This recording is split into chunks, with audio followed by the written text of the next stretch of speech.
Good evening, everybody. Welcome to another reading. This time I'm going to read the Constitution of the United States for July 4th. This will be posted public on July 4th, so I hope you enjoy this reading. We, the people of the United States, this is the Constitution now.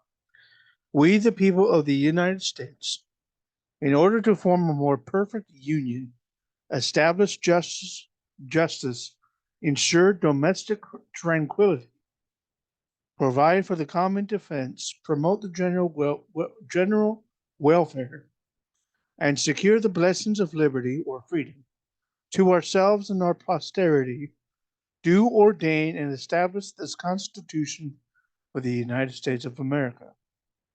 Article 1, Section 1.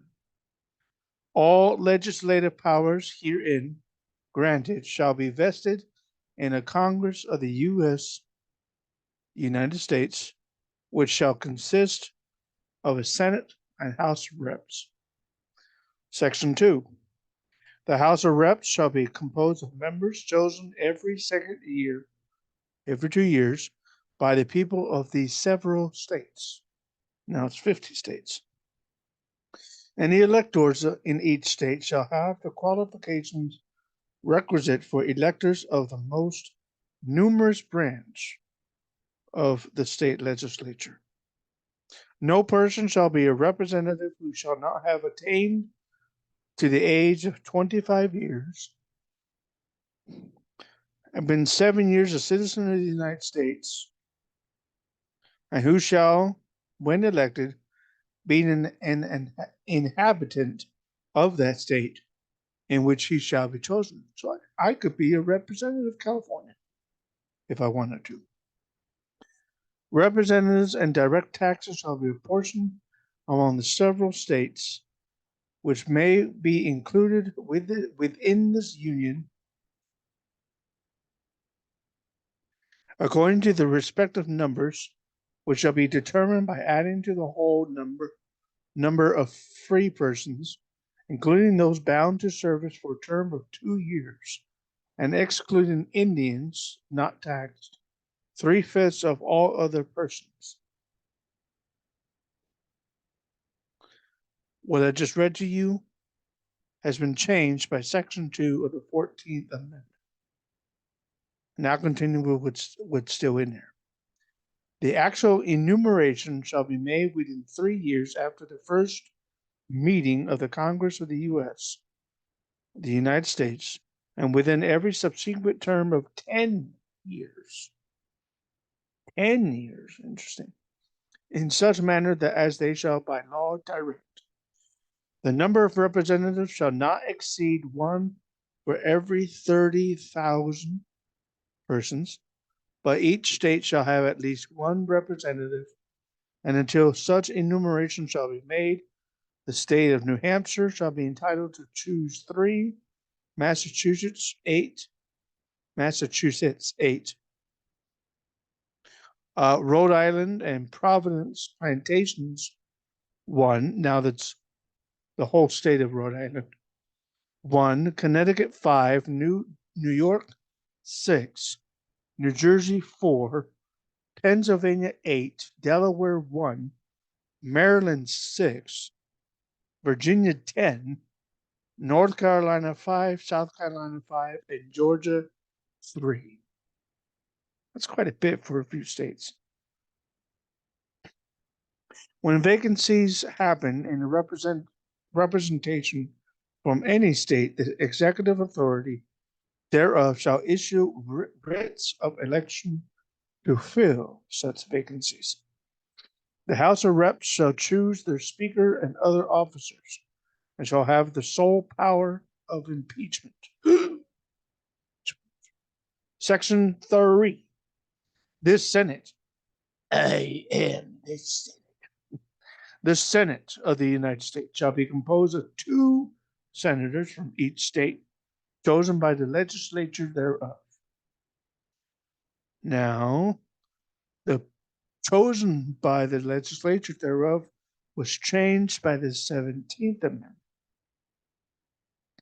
Immediately after they shall be assembled, still reading the original, immediately after they shall be assembled in consequence of the first election, they shall be divided as equally and may be into 3 classes.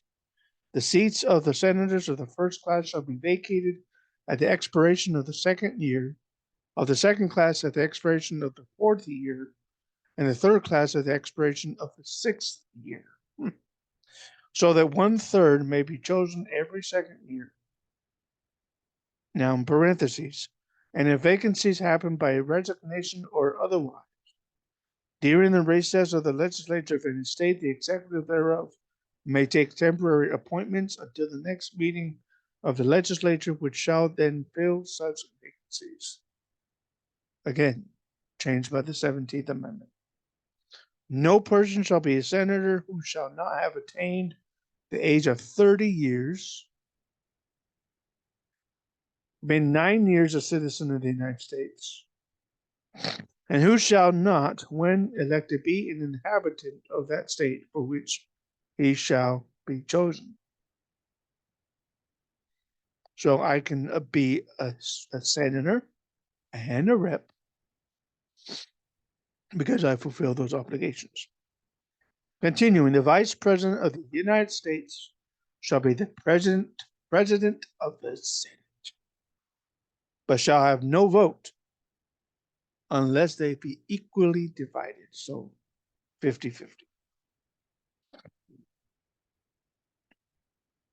The Senate shall choose their other officers, and also a President pro tem in the absence of the Vice President, or when he shall exercise the office of President under the 25th Amendment, office of the President of the United States. The Senate shall have the sole power to try all impeachments. When sitting for that purpose, they shall be an oath. It shall be on oath or affirmation. When the President of the United States is tried or on trial, the Chief Justice of the Supreme Court shall preside. And no person shall be convicted without the concurrence of 2/3 of the members present. Judgment in cases of impeachment shall not extend further than to removal from office and disqualification to hold and enjoy any office of honor, trust, or profit under the United States, which they tried with Donald Trump, and I believe they tried it also with Clinton back in the 90s. But the party convicted shall nevertheless be liable and subject to indictment, trial, judgment, and punishment according to law. Section 4. The times, places, and manner of holding elections for senators and representatives shall be prescribed in each state by the legislature thereof, but the Congress may at any time by law make or alter such regulations, except as to the places of choosing senators. The Congress shall assemble at least once in a year, and such meeting shall be in brackets on the first Monday in December, changed by Section 2 of the 20th Amendment. It shall be changed to blank, and we'll get to that. Change unless they shall by law appoint a different day. Section 5. Each house shall be the judge of the elections, returns, and qualifications of its own members, and a majority of each shall constitute a quorum to do business, but a smaller number may adjourn from day to day, and may be authorized to compel the attendance of absent members in such manner and under such penalties as each house may provide. Each house may determine the rules of its proceedings, punish its members for disorderly behavior, and with the concurrence of 2/3, expel a member. They just did this recently. Each house shall keep a journal of its proceedings and from time to time publish the same, accepting such parts as may, in their judgment, require secrecy, and the yeas and nays of the members of either house on any question shall, at the desire of 1/5 of those present, be entered on the journal.